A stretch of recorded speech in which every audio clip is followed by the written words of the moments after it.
வணக்கம்,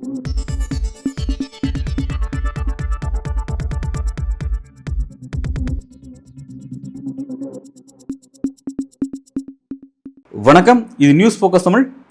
இன்றைய நமது அரசியல் பேசும் சிறப்பு விருந்தினர் மூத்த பத்திரிகையாளர் ஈரா குமார் அவர்கள். சார் வணக்கம். வணக்கம். நல்லா இருக்கீங்களா சார்? நல்லா இருக்கேன். நீங்கள் எப்படி இருக்கீங்க? நல்லா இருக்கேன் சார், மகிழ்ச்சி. எலெக்ஷன் காலம் ரொம்ப இரண்டாவது கட்ட பிரச்சாரம் ரொம்ப தீவிரமடைஞ்சு போயிட்டு இருக்கு. இரண்டாவது கட்ட தேர்தலுக்கான பிரச்சாரம் தீவிரமடைஞ்சு போயிட்டு இருக்கு பார்க்குறோம். இன்னையோட முடியுது அப்படிங்கிறத பார்க்குறோம். பிரதமர் மோடி இப்போ தான் தன்னுடைய அந்த பிரச்சாரத்தை கூர்மைப்படுத்துறாரு. சமீப நாட்களில் கூர்மைப்படுத்துறாரு. அந்த மத வெறுப்பு பிரச்சாரத்தை வெளிப்படையவே வைக்கிறாரு. கூர்மைப்படுத்துறது வெறுப்பை கக்குவது, சிறுபான்மை மக்கள், மத சிறுபான்மை மீது ஒரு வெறுப்பை கக்கக்கூடிய விஷயத்தை அவர் செய்கிறாரு.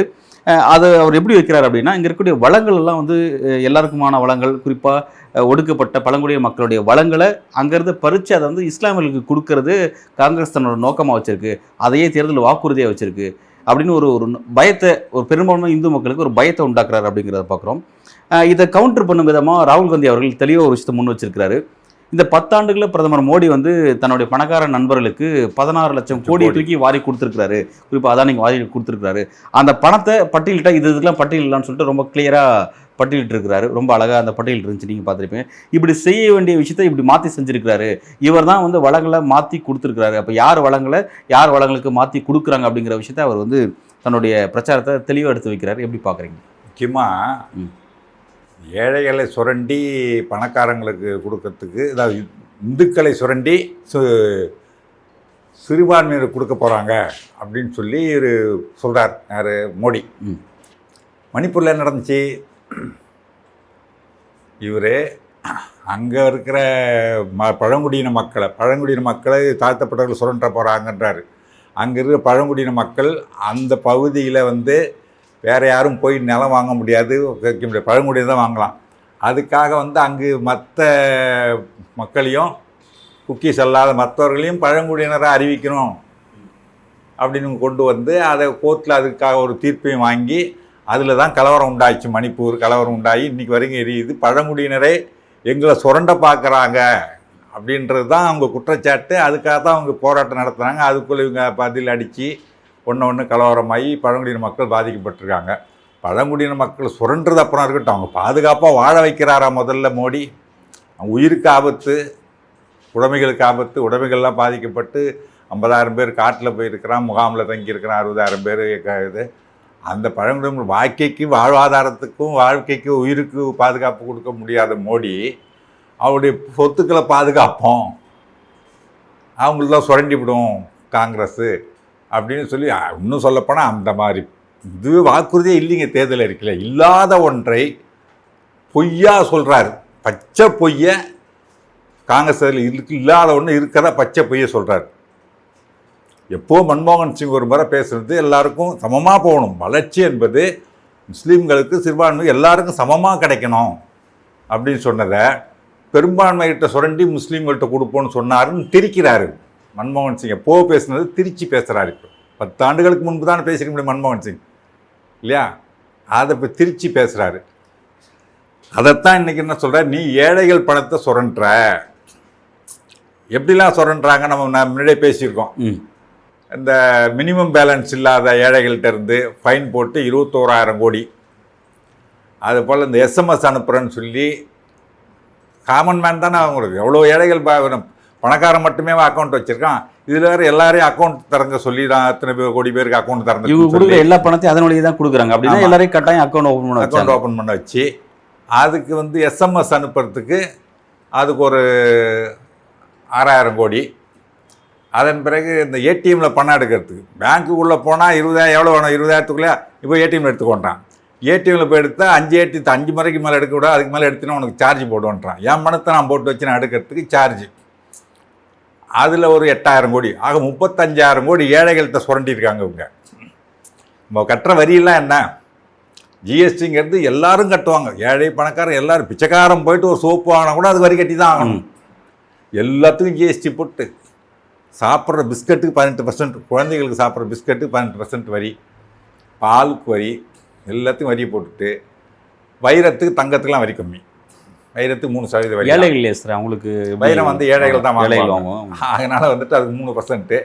ஏழைகள் வந்து ஒரு பிஸ்கட் வாங்கி குழந்தைகளுக்கு கொடுக்குற பிஸ்கட் வாங்குறீங்களா நீங்க? 18% வாங்குறீங்களே, அதுக்கு 15% தான். 15% தான். அதுக்கு 3% வரி. இதுக்கு அதாவது வைரத்துக்கு. சார் நீங்க பிஸ்கட் வாங்குறீங்க, ஆமா, அது அப்படி பேசணும். தங்கம் கோல்டு வாங்குறது தங்கம் தானே வாங்குறாரு, வைரம் தானே வாங்குறாரு, அப்படி பேசணும். அது 3% தான். 3% தான். இதுக்கு 18, அது 3% அதுக்கு வரி. இது வெறும் 18% தான்.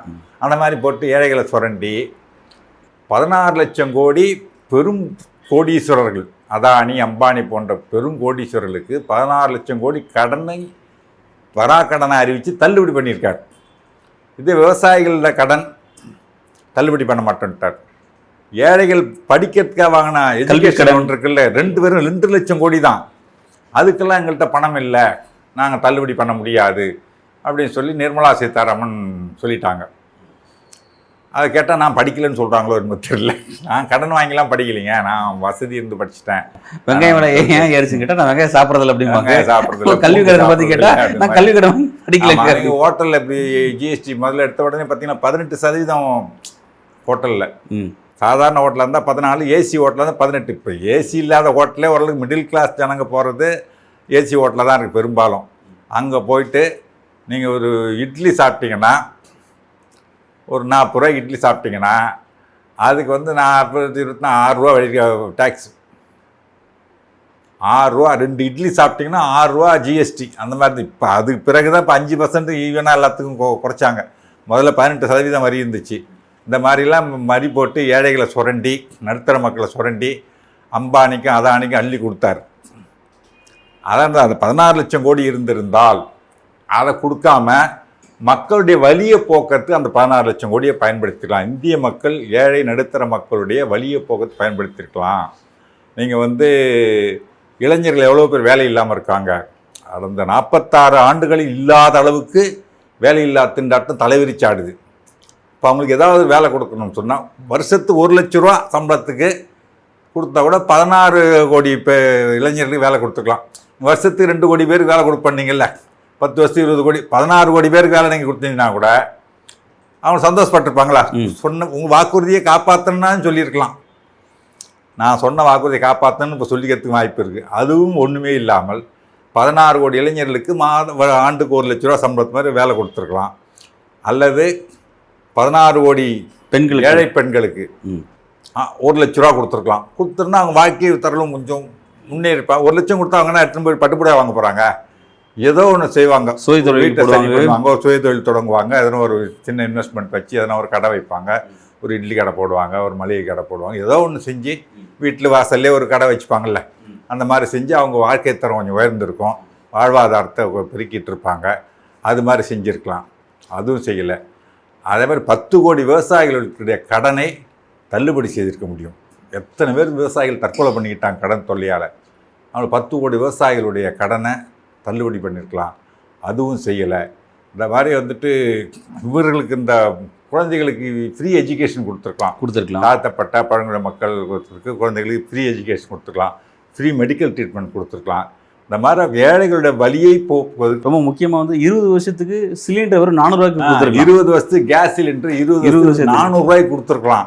1200 ரூபாய்க்கு ஏற்றி விட்டு அப்புறம் 100 ரூபா குறைக்கிறேன் மகளிர் தினத்துக்காகன்னு சொல்லி நாடகம் ஆட வேண்டிய அவசியம் இல்லை.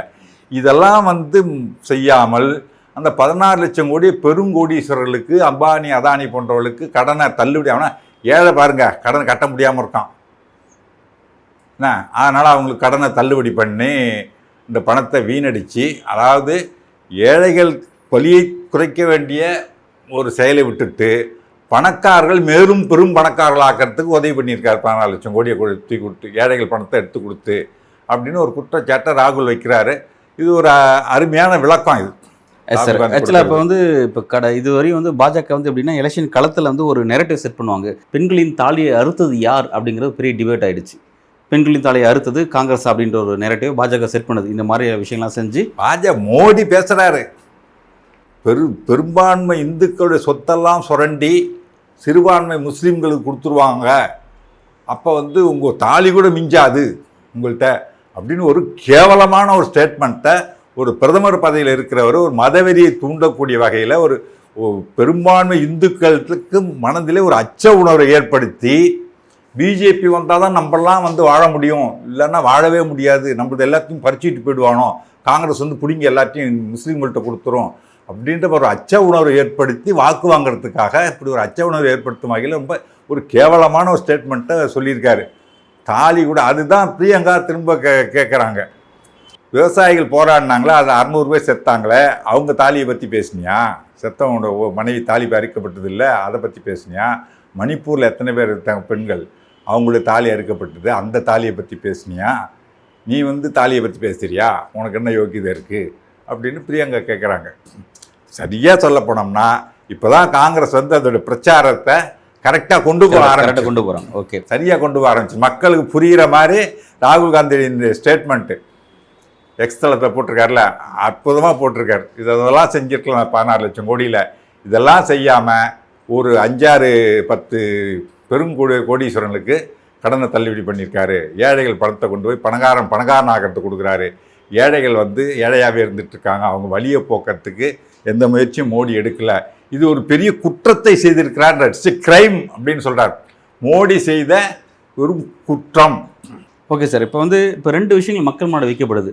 ஒன்று, அதாவது காங்கிரஸுக்கு வாக்களித்தா காங்கிரஸ் இங்கே இருக்க மக்களுடைய பெண்களோட தாலியை கூட அறுத்து அதை இஸ்லாமியர்களுக்கு கொடுத்துரும் அப்படின்ற மாதிரியான காங்கிரஸ் மீது ஒரு பயம். இது ஒரு நெரட்டிவ். இன்னொரு பக்கம் என்னென்னா, இங்கே இருக்கிற ஏழைகள் மக்களை தான் கலெக்ட் பண்ணி மோடி அதை பணக்காரர்களுக்கு கொடுக்குறாரு, எல்லாத்தையும் வாரக்கடனை அவங்களுக்கு கொடுத்து அவங்கள வாழ வைக்கிறாரு அப்படிங்கிற 2 நெரட்டிவ் மக்கள் முன்னாடி வைக்கப்படுது. மக்கள் எதை எப்படி பார்ப்பாங்க, எதை புரிஞ்சுப்பாங்க, எதை நோக்கி நகருவாங்க, நீங்கள் எப்படி பார்க்குறீங்க? மக்களுக்கு தெரியுது இல்லை, வெளிப்படையது. அதானி 616 660வது இடத்துல இருந்தார் உலக பணக்காரர் வரிசையில். ஒரு 8 வருஷத்துக்குள்ள 3வது இடத்துக்கு போயிட்டார். உலக பணக்காரர் வரிசை 3வது இடத்துக்கு போயிட்டார்னா எப்படி முடியும்? கொரோனா பீரியடில் அவனும் கம்பெனியை மூடிட்டு போகிறான். கடை கிடையாது, ஒன்றும் கிடையாது, ஒரு வியாபாரம் இல்லை.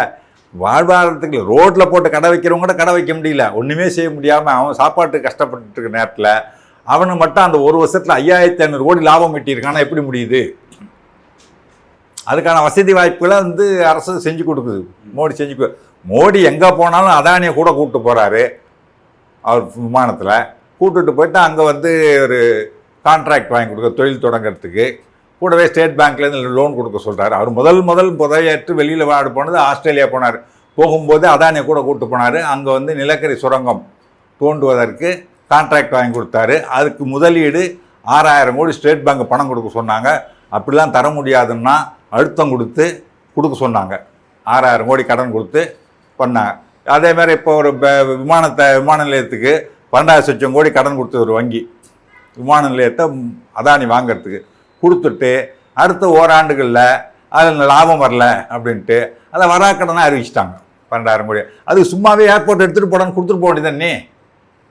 பேங்க் கடன் கொடுத்து வாங்கிட்டு அந்த பேங்க் கடன் தள்ளுபடி பண்ணுறதுக்கு இந்த ஏர்போர்ட் உனக்கு வச்சுக்கோ, இந்த துறைமுகம் உனக்கு வச்சுக்கோன்னு கொடுத்துட்டு போயேன். எதுக்கு ஏதோ அவங்க காசு கொடுத்து வாங்குற மாதிரி பண்ணிவிட்டு இன்னொன்று அதில் இருக்குது. அது முதலமைச்சர் ஸ்டாலின் தான் கரெக்டாக கேட்டார். இது இங்கே ஏர்போர்ட்டை நீ விற்கிறன்னா அந்த நிலத்தை மாநில அரசு காசு போட்டு தான் வாங்கி கொடுக்குது. பரந்தூர் மாநகரம் வெட்ட போகிறாங்கன்னா அந்த இடத்த வாங்கி கொடுக்குறது மாநில அரசு கையகப்படுத்தி நிலம் மாநில அரசு பணத்தில் வாங்கி கொடுக்குறோம். நீ அதை கட்டி முடித்த உடனே நீ அதானிக்கு விற்கிறன்னா அந்த நிலத்துக்குரிய பணத்தை என்கிட்ட கொடுன்றார். அதே நீ எடுத்துகிட்டு போகலாம், எங்கள் வீட்டு பணத்தை நீ எடுத்துகிட்டு போயிடுறதா? மத்திய அரசு எடுத்துகிட்டு போகக்கூடாது, ஒன்றிய அரசு எங்கள்கிட்ட கொடுங்க. இவர் கேட்க ஆரம்பிச்சு மற்ற மாநிலங்களும் ஆமாம் எங்கள்கிட்ட கொடுன்னு கேட்க ஆரம்பிச்சிருக்காங்க. Yes, okay, right. அப்போ இப்படி விஷயங்கள் இருக்குது. நீங்கள் சொல்கிற மாதிரி எப்படிலாம் பொதுத்துறைகளை அரசுக்கு சொந்தமான விஷயங்கள் எல்லாத்தையும் தனியாருக்கு தாரை வாக்குறார் அப்படிங்கிறத நீங்கள் குறிப்பிடுறீங்க. இது கடந்த காலம் நீண்ட காலமாக அரசியல் காலத்தில் இருக்கக்கூடிய விஷயங்கள் அப்படின்றத பார்க்குறோம். இப்போ இந்த 10 ஆண்டுகளில் பாஜக எந்த அளவுக்கு பொதுத்துறைகளை, அதாவது மக்களுக்கு வேணுங்கிற மக்களுடைய உரிமை இருக்கக்கூடிய பொதுத்துறையை தனியார்களுக்கு தாரை வார்த்த விஷயங்கள் மக்கள்கிட்ட எந்த அளவுக்கு சென்று சேர்ந்துருக்கு? நல்லாவே போயிருக்கு. ஏன்னா இவங்க விற்றது ஒன்று, அந்த ஏர்போர்ட்டுடைய ஷேரோ ஏர்போர்ட் ஏர் இண்டியாவை ஃபுல்லாக விற்றுட்டாங்க. நம்ம உலகத்திலே விமானம் இல்லாத ஒரு அரசு இந்தியா மட்டும்தான். சின்ன நாடுலாம் இருக்குது. ஏங்க இலங்கையில் எவ்வளோ மோசமான சூழ்நிலை உருவாகி உள்ளே பூந்து ஜனங்கள் புரட்சி வெடித்து அடித்து துரத்துனாங்க. அதிபர் மாநிலத்தில் ஆள் உழைச்சா போதுன்ட்டு ஓடிட்டாங்க அதிபர் பிரதமர்லாம். அப்போ கூட விமானத்தை விற்கலையே. ஸ்ரீலங்கா ஏர்வேஸ் இருந்து தானே இருக்குது. நம்ம விமானத்தை விற்றுட்டோம். விமானத்தை விற்றுட்டு விமான நிலையம் கட்டிக்கிட்டு இருக்கார். இருக்கு ஒன்றும் விமானமே இல்லை, விமானம்லாம் கட்டி விமானத்துக்கு வாடகை வாங்குறதுக்கா? இருக்கலாம், என்ன மாதிரியான நகர்வு நோக்கி நகராருங்கிறது தெரியல. ஆனால் இப்போ இந்த மாதிரியான விஷயங்கள் இருக்குல்ல சார், அதாவது பாஜக அரசு இந்த 10 ஆண்டுகள் எந்த அளவுக்கு கார்பரேட்ஸ் வெல்ஃபேராக இருந்துச்சு, கார்பரேட் நலன் சார்ந்த அரசாக எந்த அளவுக்கு செயல்பட்டுச்சு அப்படிங்கிறது தமிழ்நாடு போன்ற கொஞ்சம் முன்னேறிய மாநிலங்களுக்கு அந்த தெளிவு இருக்குது. குறிப்பாக தெளிவு வர ஆரம்பிச்சிட்டு, வடக்கில் தெளிவு மாநிலங்களிலும் அந்த தெளிவு வர ஆரம்பிச்சிச்சு. இல்லை, நான் ஏன் கேள்வி கேட்குறேன்னா சொல்கிறேன் கேளுங்க, நம்ம ஒரு மாயை கட்டமைக்கப்பட்டிருக்கு, அதுவும் மாயை தான். என்னென்ன பிம்பம், ஏதோ இந்துத்துவா ஓட்டு அது ஃபுல்லாக வந்து அந்த பொலரைஸ் ஆயிடுச்சு, இந்து மத வெறியை தூண்டி விட்டு மொத்த இந்துக்கள் வாக்குகளை வாங்கி அவங்க வெற்றி பெற்றுடுவாங்கன்றதும் மாயை, அது கட்டமைக்கப்பட்ட பிம்பம். ஏன்னு கேட்குறேன்னா, இவங்க இந்துத்துவா சொல்லி ஓட்டு வாங்கி ஜெயிச்சது பூரா 14லையும் சரி 19லையும் சரி 2019லையும் சரி ஒரு 35-40% வாக்கு வாங்கி தான் வெற்றி பெற்றிருக்காங்க. மீது 60% மோடிக்கு எதிரானதுதான், எதிராக போகுது. அதெல்லாம் பிரிஞ்சு போகுது அப்படிங்கிறது இப்போ ஒன்னா இருக்கு. Right, okay. இப்போ நான் என்ன கேட்குறேன்னா, இப்போ வந்து இந்த மாதிரியான பிரச்சாரங்கள்லாம் மக்கள்கிட்ட எடுபட மாட்டேங்குதுங்கிறது நீங்கள் குறிப்பிடுறீங்க. ஆனால் வந்து ஒரு பிரதமர் நிச்சயமாக அவரும் வந்து இப்படி ஒரு ஒர்க் செய்கிறாரு அப்படின்னா வந்து அவர் வாயிலிருந்து தவறி வரல. எலெக்ஷன் பிரச்சாரத்தில் அவர் பேசுகிற பேச்சு தெரிஞ்சதான் பேசுகிறாரு.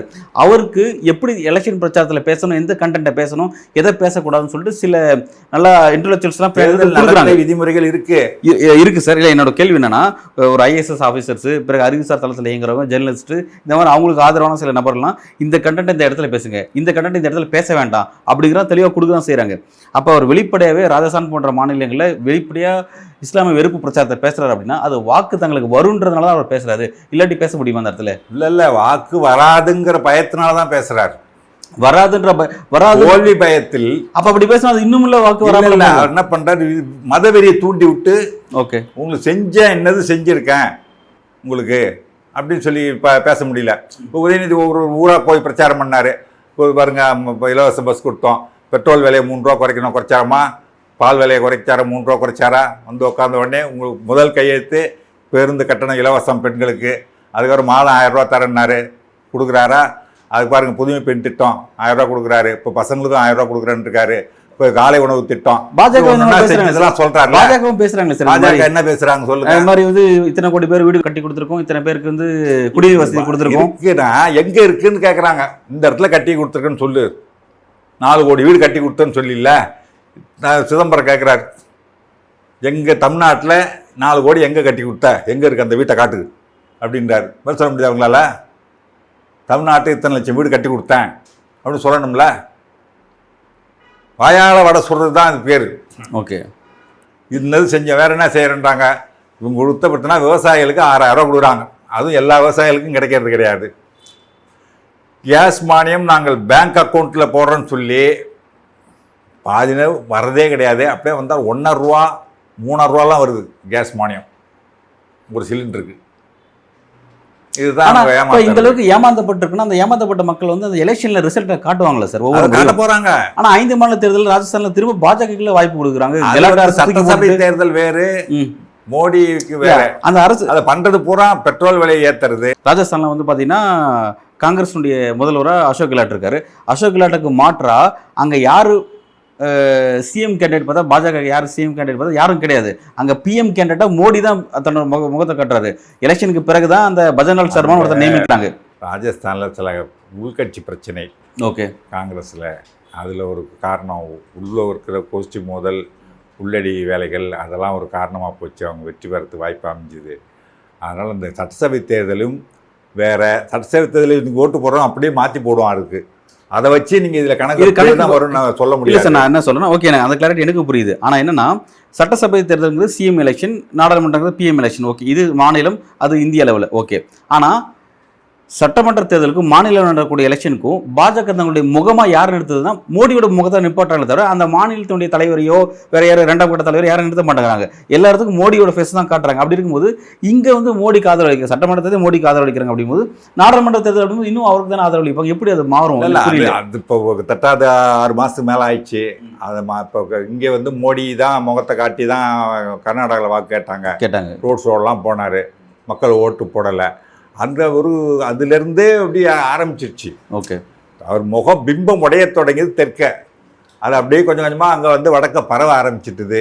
மக்கள் தெளிவாயிட்டாங்க. ரொம்ப நாளைக்கு வந்து ஒரு சர்வாதிகார போக்கில் ஒரு போயிட்டு இருக்கிறத மக்கள் விரும்ப மாட்டாங்க எப்பவுமே. ஆனால் சார் இப்படியும் சில விஷயம் சொல்கிறாங்க சார். இப்போ வந்து இந்திரா காந்தியுடைய சர்வாதிகார தன்மையை அந்த நாடு பார்த்துருக்கு, இப்போ மோடியோட சர்வாதிகார தன்மையை நாடு பார்க்குது. ஆனால் இந்திரா காந்தி வந்து வெளிப்படையே நான் சர்வாதிகாரம் சொல்லி நான் வெளிப்படுத்திட்டாங்க, முகத்தை காட்டி சர்வாதிகாரம் சொல்லுவாங்க. எமர்ஜென்சி டிக்ளேர் பண்ணிட்டாங்க, டிக்ளேர் பண்ணாத எமர்ஜென்சி நடக்குது. அதுதான் சொல்கிறேன் நான். இப்போ அப்போ மக்கள் அந்த புரிதல் வர மாட்டேங்குது இல்லை. இப்போ ஒரு எல்லா விதமான ஜனக விளிம்பையும் நான் பின்பற்றேன் அப்படின்ற மாதிரி காமிச்சுக்கிட்டே ஒரு மறைமுக சர்வாதிகாரத்தை தப்பு பண்றாருங்கிறது மக்களுக்கு புரியுது. ஊடகங்கள் அதில் அப்படியே மக்களுடைய மனநிலையை பிரதிபலிக்காமல் அமுக்கிட்டு இருக்கு ஊடகங்கள்லாம். அதுதான் உண்மை. ஓகே. இல்லை, இப்போ என்னோட கேள்வி என்னன்னா, இப்போ பிரதமர் மோடி வந்து வெறுப்பு பிரச்சாரத்தை வெளிப்படையாக வைக்கிறாரு, வட இந்தியாவில் வைக்கிறாரு, அது தனக்கு வாக்காக கிடைக்கும்னு நம்புறாரு. அப்படின்னா கிட்டத்தட்ட அவர் 5 நாட்டில் தொடர்ச்சி அவர் தன்னோட கருத்துக்கள் பின்வாங்கல, இன்னமும் பேசிட்டே தான் இருக்கிறாரு. பாருங்க, அவங்க வந்து ஒரு வாக்குகளை பெறுவதற்கு ஏதாவது ஒரு ஆயுதமாக எடுக்கிறாங்க. எடுக்கிற ஆயுதம் பூரா முக்கியா போயிடுது. ராமர் கோயில் பெருசாக எதிர்பார்த்தாங்க, அது ராமர் கோயில் கட்டிட்டா மக்கள்லாம் நம்ம வாக்கு அளிச்சிருவாங்கன்னு. அது அவங்க எதிர்பார்த்த அளவுக்கு டேக் ஆஃப் ஆகலை. இது போல் ஒன்றா எடுத்து பார்த்து கடைசியாக ஒன்றுமே இல்லைங்கிற கட்டத்தில் ஒரு மதவெறியை தூண்டி விட்டு ஒரு கலவரம் ஏற்பட்டுச்சுன்னு சொன்னால் போலரைஸ் ஆகிடும். நீங்கள் நம்ம தமிழ்நாடு புலவு வந்து விழிப்புணர்வுடைய ஜாதி மதம் பார்க்காத ஒரு ஜாதி இருந்தாலுமே ஜாதி வெறி கிடையாது, ஜாதி வெறுப்பு கிடையாது, இன்னொரு ஜாதி மீது வெறுப்பு கிடையாது.